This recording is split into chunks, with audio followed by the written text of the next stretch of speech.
नमस्कार मित्रों, आज ये हमारा छठा एपिसोड है।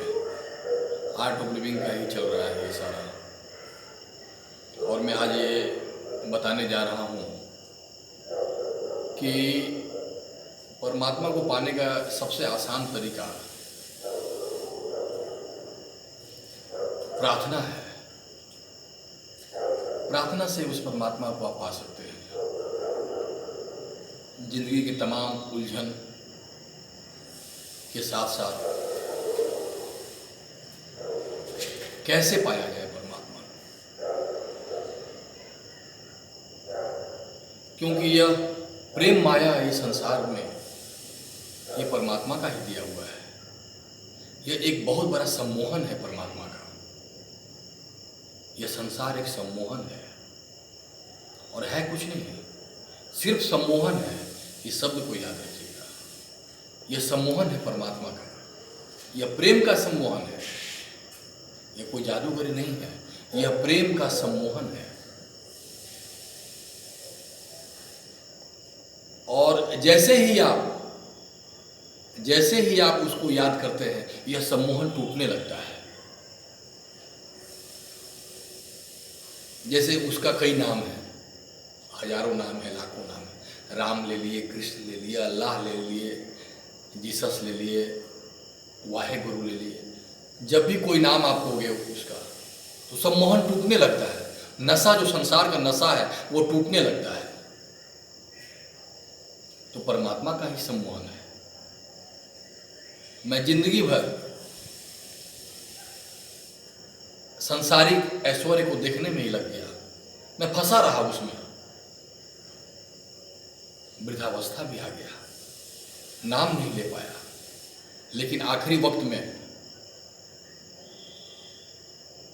अब मुझे लगा कि आध्यात्मिक तलाश की जरूरत है, क्योंकि जो जहां से चला उसका आखिरी पूर्ण विराम।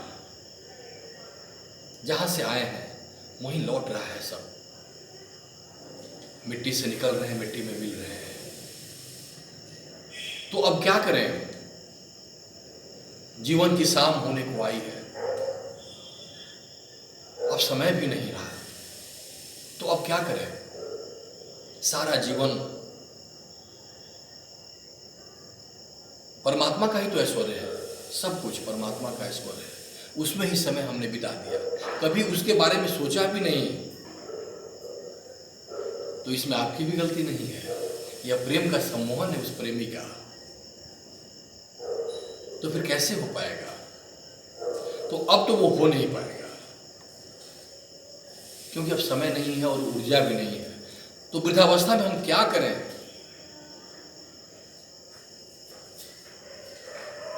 अब शरीर के अंदर जा नहीं सकते, योग कर नहीं सकते, योगाभ्यास नहीं हो सकता। तो मैं क्या करूं? कहां जाऊं?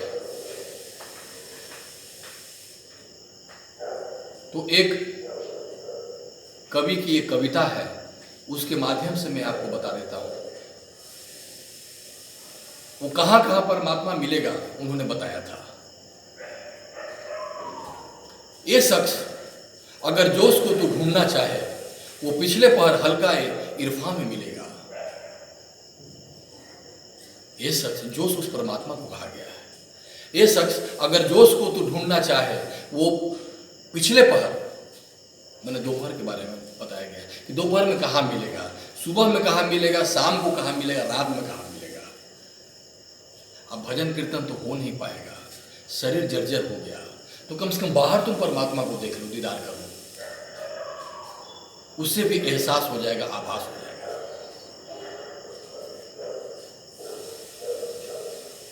ये शख्स अगर जोश को तू ढूंढना चाहे, वो पिछले पहर हल्का इरफा में मिलेगा। और सुबह को वो नाजिर नजारा है कुदरत, जब सनराइज होता है, सूर्योदय, और सुबह को वो नाजिर नजारा ए कुदरत तरफे चमनो सह में बयाबा में मिलेगा। और दिन को सरगस्ता ए इसरारो माने सारे हुनरों को वे अदीबा में मिलेगा। और दिन को वो सरगस्ता ए इसरारो माने सहरे हुनरों कुएं अदीबा में मिलेगा। और शाम को वो मर्दे खुदा रिंदे खराबात, रहमत कदा ए बादा फरोजा में मिलेगा। और दिन को सरगस्ता ए इसरारो मानी, सहरे हुनरों कुएं अदीबा में मिलेगा। शाम को मर्दे खुदा रिंदे खराबात, रहमत कदा ए बादा फिरोजा में मिलेगा। और रात को कहाँ मिलेगा? रात को वो खिलवतो ए काकलो रुखसार, बजमे तरबो कूचा ए खुबा में मिलेगा।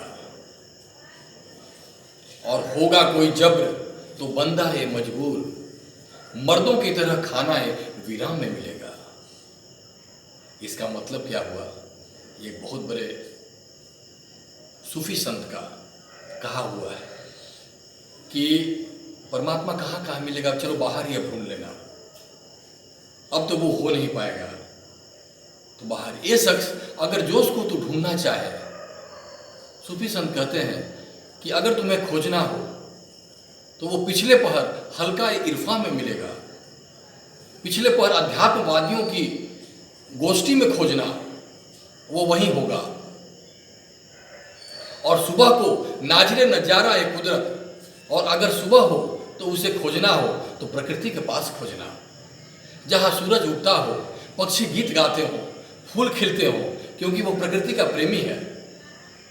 या तो वो बगीचों में मिलेगा या जंगलों में मिलेगा। और सुबह को वो नाजिर नजारा है कुदरत, तरफे चहनो सामने बयाबा में मिलेगा। और दिन को वो सरगस्ता ए इसरारो आने, और अगर दिन में खोजना हो वह शास्त्रों में, शब्दों की गहराइयों में, काव्यों की अनुभूतियों में, भाषा के उहापोह में, दर्शन के विचारों में वहां डूबा हुआ मिलेगा। और दिन को सरगस्ता है इसरारों में आने, सहरों हुनरे कुएं अदीबा में मिलेगा। फिर तुम्हें अगर उसे ढूंढना हो दिन में, वो वहां मिलेगा जहां विद्वानों की महफिल होती है, जहां विचारशील लोग उठते बैठते हैं, जहां तर्क चिंतन मनन की ऊंचाइयां छुई जाती है। सहरे हुनरों कुएं अदीबा में मिलेगा। और तब तुम उसे अदीबों की गली में खोज लेना, विद्वानों की जहां महफिल लगती है। सहरे हुनरों कुएं अदीबा में मिलेगा।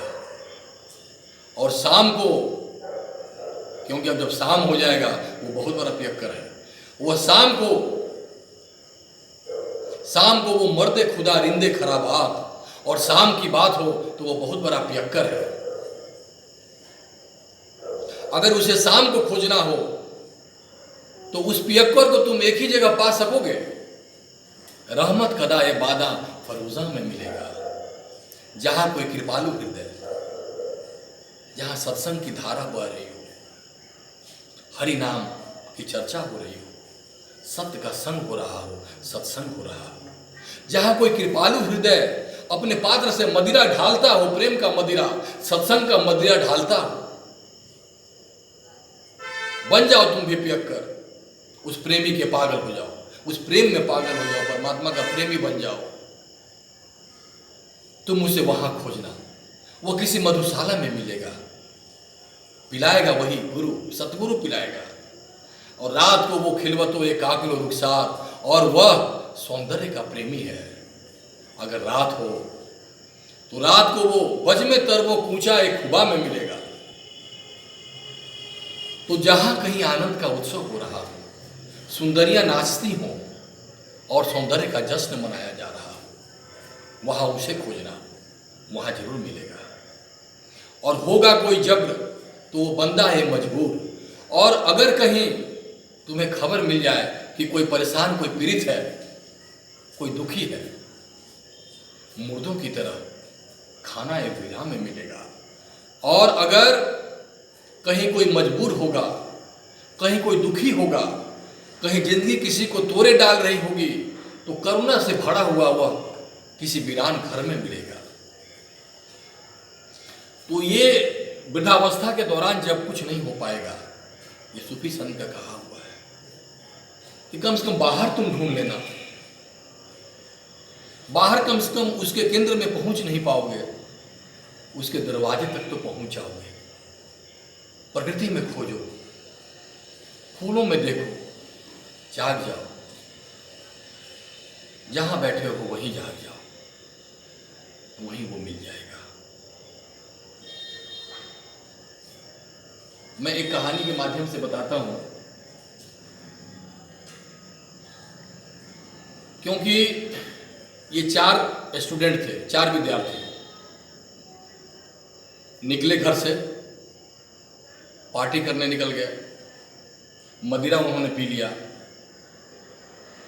नौका विहार करने की इच्छा हुई उन्होंने, नौका विहार करने चले गए। मदिरा पीने के बाद चारों बैठ गए, नाव पे सवार हो गए और नाव चलाने लगे। रात भर उन्होंने नाव चलाया। उसमें से किसी एक ने कहा कि अरे भाई, आधी रात से ज़्यादा हो गई है, अब घर लौटना है, घर भी तो लौटना है, काफ़ी लेट हो गई है। तो बोला कि हाँ जरा देखना हम लोग कहाँ तक पहुँच गए। तो एक उस नाव से नीचे उतरा और बोला, वो ढाका ला के हंस दिया। तो दूसरा बोला, क्या हुआ, हंस क्यों रहे हो, ये बता दो कि हम कहाँ पहुँचे हैं। तो दूसरा भी उतरा, वो भी देख करके तीसरे को देख करके हंसने लगा। वो यात्रा हुई नहीं, नाव बंधा हुआ था खूंटे से, नाव खुला ही नहीं था। तो यही संसार है, हम लोग जहाँ हैं परमात्मा के दरबार में ही बैठे हुए हैं और वहाँ स्वप्न चल रहा है।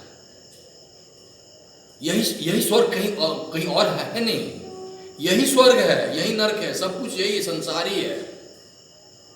परमात्मा को पाने के लिए बेचैनी होना चाहिए। जैसे किसी को हार्ट अटैक होता है, किस बेचैनी से हम लोग लेके उसको अस्पताल में जाते हैं। किसी का एक्सीडेंट हो जाता है, वो बेचैनी, परमात्मा को पाने के लिए वो बेचैनी होगा, तभी परमात्मा मिलेगा। और प्रार्थना हर इंसान का अपना अपना प्रार्थना है, परंपरागत नहीं होता है कि दोहा हम लेकर के बैठ गए और पढ़ने लगे।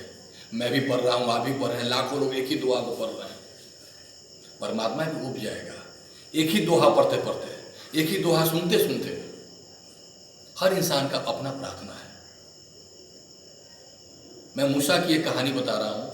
मूसा जा रहे थे तो देख रहे हैं क्या, एक गरेरिया, जंगल में जा रहे थे मूसा जी, तो एक देख रहे हैं मोजिस जा रहे थे जंगल में, तो एक गरेरिया प्रार्थना कर रहा था परमात्मा से कि हे परमात्मा, तुम मुझे बुला ले, तू अकेला है, मैंने सुना है तू एक ही है और कोई है नहीं तेरे अलावा, तो मैं आ जाऊंगा तो तेरी सेवा कर दूंगा, मैं तुम्हें नहलाऊंगा, रोज खिलाऊंगा पिलाऊंगा, तेरा मन भी लगेगा, तू अकेला है।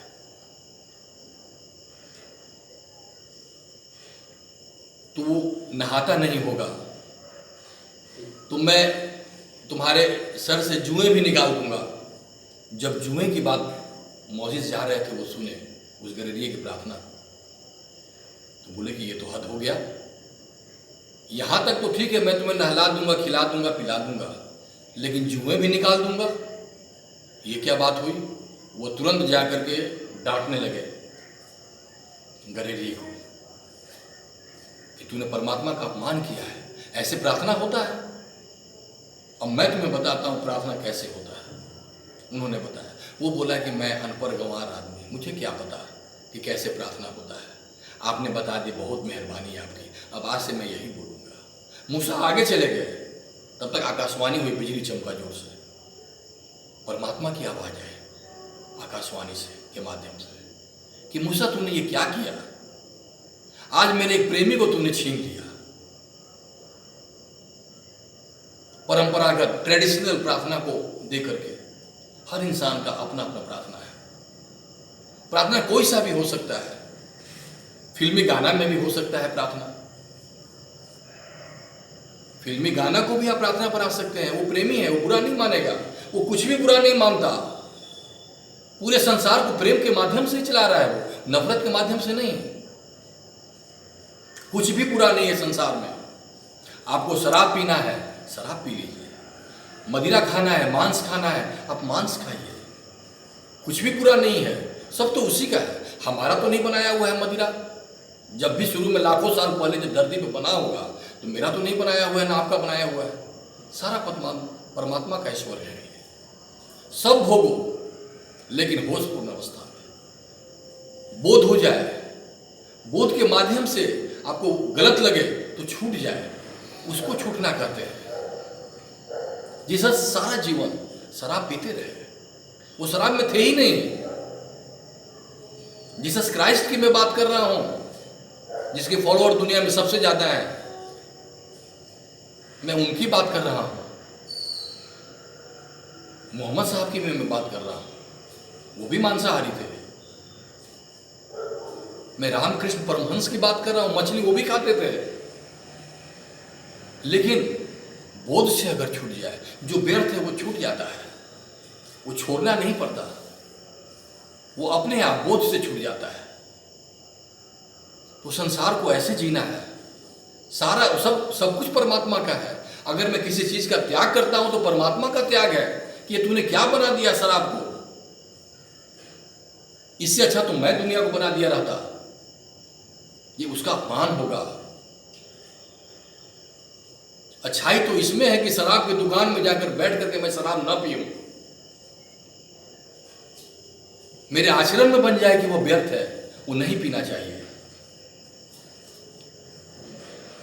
तो बुरा कुछ भी नहीं है। परमात्मा के ऐश्वर्य को भोगो, जागते हुए भोगो, बेहोशी में नहीं। जागोगे तो जान जाओगे कि व्यर्थ क्या है और सही क्या है।